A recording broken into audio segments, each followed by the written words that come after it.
çështjes personale. Pse zgjodhet teologjin dhe rrugën e imamit? Ka qenë një vendim interesant, për cilin sot i lutem e falenderoj Zotin që kam qenë. Unë kam qenë relativisht në vënës i mirë, sidomos matematik. Merra pjesë edhe në olimpiadat e matematikës. Edhe besoj se nevoja për imam që kishte në atë kohë, unë kam mbaruar shkollën në vitin 2000, edhe ishte shumë e rrallë të shikoj një imam të moshës re, për shkak të komunizmit, dhe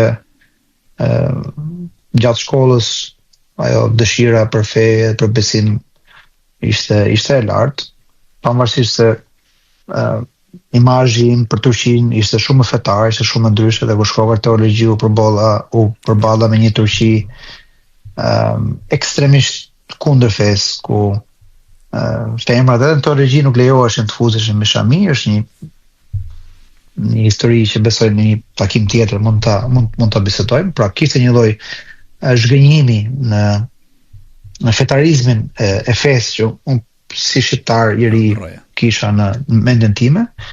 Po kjo ishte pak a shumë arsyeja pse shkova për teologji. Doja të jepi një kontribut, më sa kisha mundësi, sidomos tek për të dhënë një mundësi të rive që të kenë imam të ri. Pra sepse mungonte lidhja mes brezave. Pra donin të mësonin fen, po mësuesi më i ri ishte 60 vjeç. Imami më i ri ishte 60-65 vjeç për shkak të komunizmit. Edhe falenderoj Zotin që më vonë pa të shumë tjerë që ka shkuar, dhe para meje ka pas disa persona që kanë shkuar.